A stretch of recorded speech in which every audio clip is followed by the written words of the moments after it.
我是客家佛教中心的谢小青讲法师，我是尊贵的占度古仁波切的弟子。那上一期呢，大概是2天前吧，跟大家介绍讲到了仁波切从小就他很渴望学佛，但是却一直遭到父母的反对。那他在有一次在想得到金刚瑜伽母灌顶，父母却突然间出现，就是让他没有办法成功得到那一次的灌顶之后呢，他开始对家庭的一种情况感到非常非常的失望，非常绝望。那就开始呢就开始计划逃离家里。那之前有介绍过，他在9岁那一年呢就开始一个近距离的一个离家出走，但是并不成功。那在12岁那一年呢，他也去了一个比较远的地方，就是去同样是新泽西州，但是却去的是华盛顿。但是由于当时他年纪太小，所以当时他所到的那个华盛顿的一个佛法中心的负责人呢，就不让他，就是没有办法接受他，所以他无奈的也必须再次回来。那今天呢，今天会分2个小节，将这个介于1972年到82年之间，仁波切最初在美国的一个成长过程，今天会介绍完毕，要分成2个小节来介绍。那明天开始我们会开始介绍关于占都古仁波切跟宋仁波切的一些就是他在佛法中心，他跟宋仁波切的一些交流的一些情况。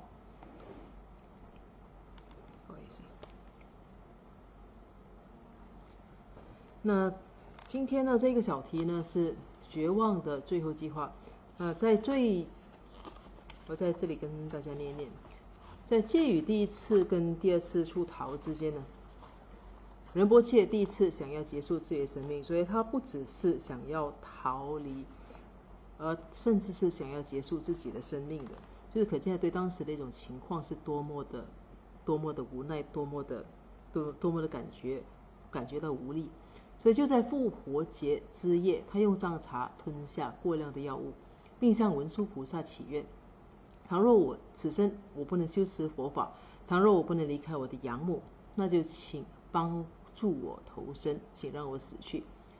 那其实在这里其实大家可能就是不要去误会，就是说他说他很想离开他的养母，其实他并不是说很想离开他的养母，但是重点在于他如果不离开他的养母，他的养母就会继续的阻止他学佛。所以对仁波切来说，学佛是重要于一切的。所以他重点在于，倘若此生我不能修持佛法，那就请帮助我投生，让我死去。所以在第1次跟第2次之间，也就是说他从9岁到12岁之间，他曾经想要结束自己的生命。那但是呢，他当时用了藏茶吞下过量的药物，向文殊菩萨祈愿。那第2天早上呢，醒来的时候，第2天早上醒来了，其实就是表示他自杀未遂。那他醒来的时候，他觉得非常非常的沉闷和绝望，因为这自杀失败了。他换来的呢，其实是痛苦、厌恶的头痛。然而复活节当天呢，他仍然与养母一起出门去走访亲友，送礼物，假装一切都很好。那是第1次。那第2次呢，其实并不久之后呢，就是第2次。第2次尝试自杀是在同年的冬天，深感绝望的仁波切待在附近一间被人遗弃的房子里，想让大雪的寒冷将自己冻得窒息而亡。又一次，他向文殊菩萨祈愿，恳求他帮助自己死去。但是由于天太冷了，冷得让人无法停止颤抖和入睡，他最后唯有回到家里。所以呢，第2次自杀呢，在同一年的冬天，仁波切感到非常非常绝望，但是其实一样，到结果依然是没有办法成功的。那在这多次尝试期间，仁波切在一本书里读到，如果一个人倒着背诵长寿佛、无量寿佛的经咒，那么这个人的寿命就会缩短，最后将死去。他联系了堪苏洛桑达信仁波切的资深弟子兼自己的同修麦克，恳求他教自己背诵这个经咒。麦克问他为什么要这样做。当他听了仁波切的回答后，他建议这位年轻的朋友说：“这并不是解决事情的方法，你应该耐心点，你不能对抗，你不能做这件事。所以麦克基本上呢，这个作为师兄嘛，麦克就阻止了年轻人仁波切这么做，所以他不想教他怎么背诵这样子的行咒。那仁波切回答说：“我并不是在试着与他对抗，我只是寻找可以进行修持的新生活。”所以我这里在强调，其实仁波切并不是要跟他的养母作对，他也不是讨厌他的养母，但是其实对他来说，如果没有办法学佛的话，那这个生命就没有意义了。所以他重点在于这里。那很幸运的是，麦克仍然拒绝叫仁波切持诵这个行咒。那家里的抗争和巨大障碍永远不会妨碍仁波切追寻佛法。就算家里的爆笑声变得越来越频繁，他受到的鞭打越来越重，仁波切仍强烈地认为自己必须修行佛法。自杀的想法经常出现在脑中，而其唯一动力便是摆脱这种不能修持佛法的生命，重新在能修持佛法的新环境中投身。所以刚才说过了，仁波切是不断的，就是年纪很小，但是他其实当时的环境由于没有办法很好的学佛，他其实不断的有自杀的念头。但是其实他自杀的念头呢，唯一的目的其实就希望能够摆脱这个没有办法学佛的一个环境和这个肉体，那找到一个更好的投身，好让自己可以重新可以去修习佛法。这里有讲到就仁波切的，就是有仁波切的一段话。他在形容他的母亲，他并不像大多数母亲一样会说：“天哪，这都是我的错。”相反的，我会遭受更多的鞭打。永远都不会是他的错，永远都是别人的错。丈夫的出轨，他可怕的童年生活，以及他的精神分裂症，都在暴力中发泄出来，而我是他唯一可以发泄的对象。那仁波切他只是说，他当时他的母亲呢，并不像一般的母亲，有什么事情都会觉得是自己错。那他母亲其实会把一切的罪啦，一切的过错啦，都怪罪在别人身上，包括她丈夫出轨啦，她年幼时候的一些很辛苦的一些童年生活啦。所以，那其实这种情况是因为她身不由己，她是精神分裂症的患者。所以他的所有精神分裂症的一些情况呢，他就用一种暴力的方式来发泄出来，而仁波切因为年幼，成为了这个养母的唯一的一个发泄的对象。那这里呢，给大家看一张图片，这个是1978年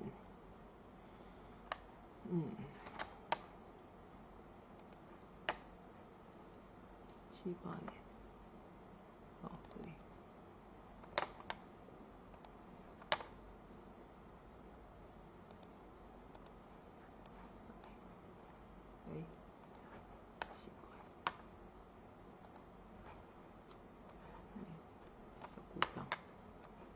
OK， 这张图片呢，这里图中的这个左边这个是仁波切。那这是1978年。1978年发生什么事情呢？其实是那时候这是你看得出了这个背景是一个圣诞节的一个情况，后面还有圣诞树。那这时候呢，其实是一家人在庆祝圣诞节，但是在同样的大约在这个时候呢，仁波切又试图出逃，甚至想要结束自己的生命。那现在呢，进入了另一个小节，叫进一步远逃。在自杀未遂的那一个夏天，自杀未遂后的那个夏天，仁波切进行了第3次出逃，所以第1次、第2次不成功，他冬天企图自杀。那过后呢，在接下来夏天呢，仁波切尝试进行第3次出逃。养父母出门后，仁波切给他们留了一张便条，说自己在家里所承受的痛苦。他离开了豪威尔，搭便车到了纽约州，希望能够留在景色苍翠、气氛静谧的卡茨基尔山。当得知那里的冬天让人难以忍受后，他决定一路往南，前往加利福尼亚。然而，他身上的钱只够1/3的车程。当巴士到达印第安纳波利斯时，售票员发现仁波切的车票根本不足让他乘抵加利福尼亚，于是仁波切被迫走下巴士。在那里他身无分文，也没有食物，所以他开始搭便车。途中仁波切遇见一场严重的暴力冲突，他被人用枪指着。就在冲突地点四处走动时，警察将他抓住，并要他提供自己的真实姓名。警察在核对他的名字时，发现关于仁波切的全境通告。因为布加雅一家发现仁波切不见后，便向警局报警。于是警察给仁波切家里打了个电话。仁波切恳求警察放他走，但结果却是在监狱里待了一夜。警察感觉到仁波切苦苦哀求中的绝望，但说道他已经联系了仁波切的家长。他好心地对仁波切说，不管家里是什么情况，仁波切都应该回家完成学业。第二天，仁波切的舅舅吉卡安德烈耶夫从新泽西乘飞机到印第安纳波利斯，将他带了回去。吉卡知道家里发生了什么事情，他直接但是关爱的建议说，不要再逃了，如果你继续跑，他们会把你禁闭起来的。所以呢，这个在这个夏天呢，仁波切进行第3次的一个出逃。他以为就是说趁养父母不在的时候留一个纸条，就想去更远的地方。他想到了纽约这个地方，但是其实当时因为身上的钱不够，只有1/3，结果其实他被赶下了巴士，那只好到处搭便车。在这样子的情况下，就很容易出现各种情况。所以在半途呢，刚好就遇到暴力冲突。其实美国有一些地方其实常常会有暴力冲突。他甚至年纪很小，甚至是被人用枪指着的。所以当时，在混乱中，仁波切到处走动的时候，就给警察抓住了。那警察一抓一对名字，就发现，这个仁波切的家里原来已经发出了全境通告，就是只要就是一核对，就会发现这是一个4种人口。那这样子的情况呢，这种情况下呢，警察就只能向仁波切家里打电话。那仁波切苦苦哀求警察放他走，但是这个警察就看他年纪太小，就很好心的说，不管怎么样，先完成学业再说。所以后来呢，第2天呢，是由仁波切的舅舅吉卡飞到了印第安纳波利斯，把他带了回去。那吉卡虽然知道家里发生什么事情，但是他还是就是说他明白，但是他还是毕竟对这个小孩子，大家都是有这种想法，就是说不要再逃了。那如果你再逃的话呢，情况是更糟糕的，他们会甚至会把你关起来。所以这是一个当时的第3次出逃的一个情况。热心帮助这个小题是热心帮助。当他们到达哈维尔时，吉卡的妻子马特扎舅母让仁波切和他们待在一起。他只是简单宽容地说道，布尔查，不要逃了，你可以和我们住在一起。这个马特扎舅母呢，是仁波切的记忆中一个对他非常好的一个舅母。他不只是他不像一般人说你不要逃了，回家去吧。他说的是你不要逃了，你就跟我们一起住吧。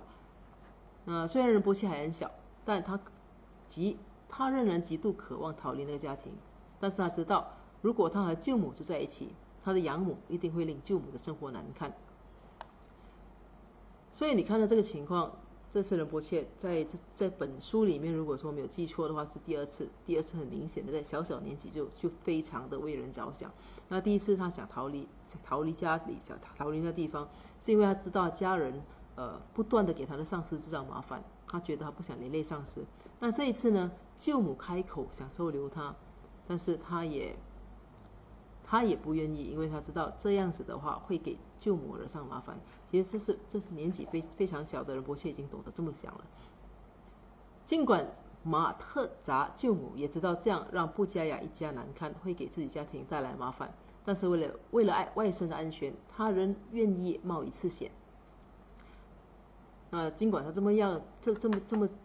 么说呢，仁波切还是提醒他说，我的养母会打破你的窗户，会举报你。那这个马特扎舅母回答说，我知道他会这样做，但是为了你，我愿意承受这一切。那仁波切当时他怀着一颗很慈悲却很沉重的心，就拒绝了舅母的好意，跟着舅舅回哈维尔家里去了。尽管如此，仁波切从不曾忘记舅母的好，他是唯一一个给仁波切提供帮助、带仁波切走出地狱般困境的人。就在仁波切舅舅离开他回家之后，毒打、暴笑、虐待又开始上演。所以当时呢，舅舅的妻子想把仁波切留下来，但是仁波切因为顾虑了，想了很多，他不想连累他对他很好的舅母，所以他婉拒了舅母的好意，结果跟着舅舅就回到了哈维尔的家里。但是可以想象，就回去之后情况不会越来越好，只会越来越坏。那这里给大家看一看这个马特达舅母的照片。那仁波切，你从我们几次的分享呢，你们大概也都看得到，仁波切对每一个对他好的人，任何一个曾经对他好的人，那即使只是一次，只是一句话，他都会记得很久。那这个慈祥的一个老太太呢，就是仁波切的舅母，仁波切时常惦记的一个舅母，马特达舅母。那接下去来到另一个小节，最后的逃离。在堪苏洛桑达庆仁波切受完金刚瑜伽母灌顶之后，所有接受灌顶者，包括仁波切，接受了为期2周的金刚瑜伽母密法开示。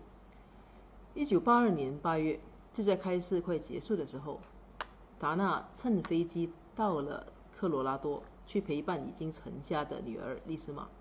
他告诉波斯，如果仁波切继续修持佛法，他就不会回来。事实上，他离开的真正原因是他发现波斯又再次出轨，但是又不想为此与波斯对峙。虽然达纳经常发脾气，情绪也不稳定，也会喜怒无常，但事实上很大程度上是波斯将达纳逼疯的。他经常辱骂达纳，侮辱他，看不起他。最糟糕的是，他与社区的其他女人发生了不正当的关系。所有的这一切对达纳来说都是难以想象的痛苦。虽然达纳对此只字不提，并将这种痛苦深深埋在心里，但是他的痛苦仍很明显，而且他任意地将怒气发在了仁波切身上。直到波斯去世后，亲戚们在他的车库里发现了许多与他有染女人龌龊的拍立得照片。直到那时候，人们才开始明白达纳遭遇了多少痛苦。所以这一段讲的是当时仁波切在接受完金刚瑜伽母的灌顶之后呢，要参加为期2周的一个密法开示。那就在这个开示快结束的时候呢，她的养母就因为发现自己的丈夫再次出轨，她又没有办法。她非常难过，没有办法，又不敢直接跟丈夫对峙，所以就拿一个借口，就说想去科罗拉多去陪伴那个已经成家的女儿。那但是她丢下的理由呢，却是说，如果是因为仁波切想继续修持佛法，那如果仁波切想继续修持佛法，他就不会回来。那这里呢，大家也就之前大家有听说过，就是这里也一直在强调，其实。达纳，我们都知道达纳是有精神分裂症的。那精神分裂症患者呢，我们通常都必须要小心的去呵护他们的情绪，要特别照顾。但是这个达纳当时呢，因为可能大家对这方面的知识也不够，可能也不在乎，所以达纳的精神分裂症呢是没有人知道的。那她的丈夫呢，不只是，而且在这种情况下，丈夫还不断的出轨，不只是一个，而且是很多个。那这样子的一个情况，对达纳造成的伤害是非常非常大的。那就当这种伤害越大的话，他的病情就会变得更严重。所以当时大家只是看到他不断的发脾气啊，受害者呢其实就是年纪很小的仁波切。那大家并不知道到底发生了什么事情，直到后来就是这个波斯去世过后，人们才在他的仓库、他的车库里发现了很多一些不伦的照片。大家才开始慢慢的追溯回去，才明白当时达纳经历的痛苦。但是当时他的痛苦，他全数的就发泄在小仁波切身上。那为期2周的金刚瑜伽母密法修持开始结束的那一天，仁波切回到家中，发现养母已经去了科罗拉多。由于他走了，仁波切不得不照顾波斯，照看整栋房子。正是在养母不在家的这段时间里，发生了一些永远改变仁波切的事情。一天，仁波切和波斯单独在家时，完全出乎意料的事情发生了。波斯突然说道：“麦克是一个犹太人。”他一遍又一遍地重复着，似乎是在故意激怒自己的样子。那这里讲的这个麦克，就是刚才看出洛桑达钦仁波切的弟子，也就是仁波切的师兄，也就是刚才说到，就是仁波切教他倒背无量寿佛心咒的那个师兄。他本身是一个犹太人，所以波斯呢，很显然其实是蛮有一些种族歧视的，所以他不断的就跟对着仁波切说，麦克是一个犹太人。他企图是想让自己的养子生气。那最终仁波切说道：“那又怎样？他是我的朋友，不管怎样，他现在是佛教徒了。”波斯继续说道：“你不能和犹太人做朋友，他们是肮脏的。”那仁波切答道：“他是我的朋友。”那第一次，波斯指着门对仁波切说：“滚出了房子。”那波斯其实是向来是非常疼爱仁波切。他虽然就是说他其实常很强制性的要仁波切跟从他的衣着，跟从他的指示去过他希望仁波切过的生活，但是他很少就对人很少说对仁波切是比如说责骂啦，或者是殴打啦，那更加不可能是赶仁波切出去。但是可能这一次是他开始觉得。可能觉得没有什么面子啊，因为仁波切就蛮坚持的告诉他说，麦克是他的朋友，所以这个波斯呢就老是承怒了，就指着门就跟仁波切说：“你滚出去。”那当时仁波切呢，他是想离家出走很久的一个情况下，仁波切就感到高兴，但是又难以置信。他问道：“真的吗？确定吗？好，我会离开的。”那讲完了这些之后呢，他上楼收拾行李。那时候收拾行李对仁波切来说已经是非常熟练的了。他清楚知道自己要带些什么。他装了一袋子的佛法书籍，一袋子的衣服，只带了3件 T 恤，上面分别印着甲壳虫乐队、吉米亨德里克斯及大门乐队的图案。当仁波切就要离开的时候，波斯改变了主意。他来到楼上，站在仁波切卧室门口。“我改变主意了，你不可以离开。”他说。仁波切生气了。第一次，他爆笑予以回敬：“你没有好好对待妈妈，我知道你外头有女人，你伤害了妈妈，这都是你的错。我要离开，不要再为我发全境通告了。”波斯震撼了。仁波切从来不会顶水。那其实仁波切我们都知道，仁波切虽然他从小被虐待，但是他其实是一个个性非常非常温和善良的一个小孩。所以对于父母他是从来不驳嘴的。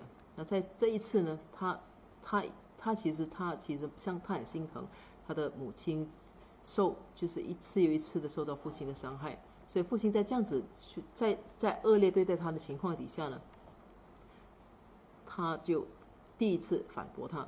所以这样子的一种反驳让波斯就吓了一跳，震撼了。那就愣了在那里。在离开这栋掩藏着恐惧、残忍及令人伤感的房子前，仁波切想让波斯明白自己知道所发生的一切，也知道真相。他与养父在楼梯平台擦肩而过，中途却一不小心将养父撞倒了。养父脸上显露的是即将分别的悲伤。这个男人爱他胜过爱自己的生命，但是却一直伤害了他9年。仁波切转过身，永远走出了布加雅家。那其实是这样子的一个悲剧吧。其实就是大家的一个追求。其实仁波切的养父呢，其实一个很平凡的一个移民，他就是一心一意的希望赚钱，希望自己的儿子也能赚钱。他希望自己的儿子能够好好的去上学。他甚至已经帮儿子安排了亲事。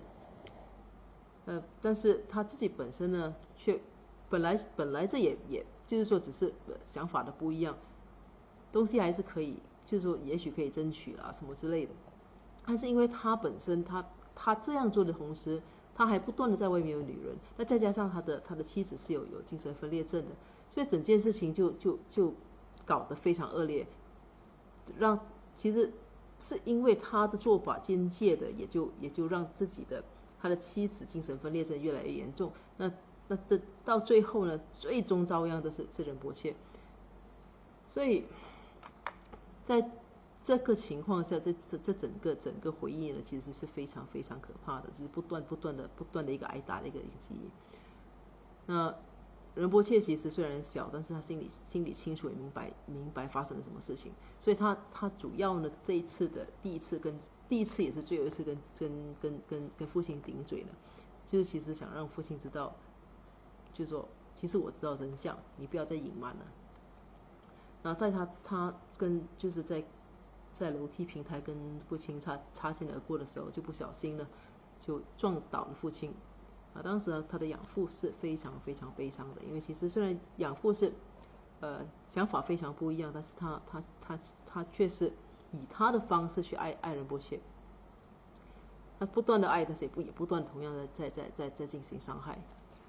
所以仁波切当时呢转过身，就永远的就走出了这一个家。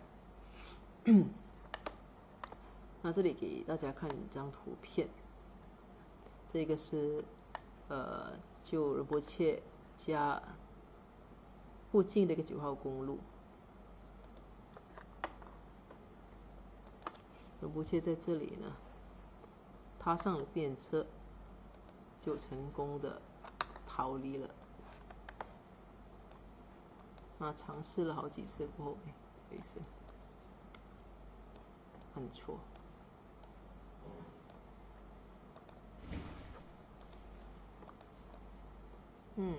不好意思技术上这些问题。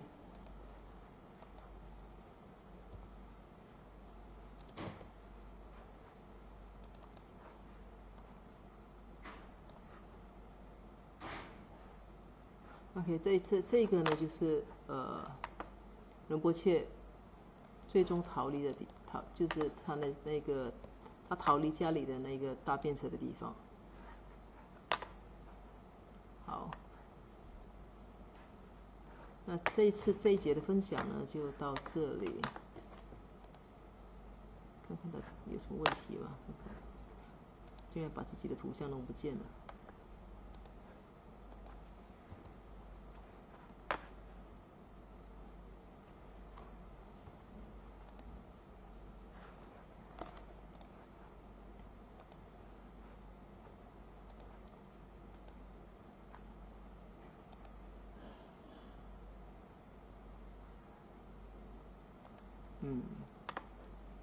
好，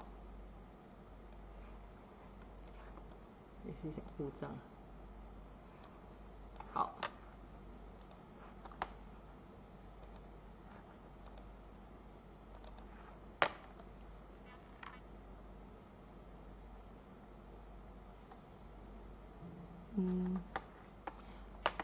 好，基本上没有什么问题，只看到 Buster Adeline 的问题，怎么看不到人了？的技术问题解决了。好了，那如果大家没有什么问题的话呢，这个小环节我们就暂时先告一段落。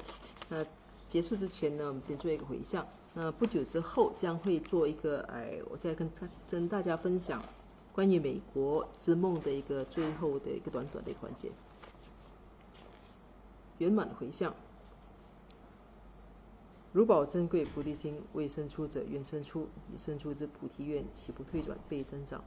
如宝珍贵之空性，未生出者愿生出，已生出之空性宝，岂不退转倍增长？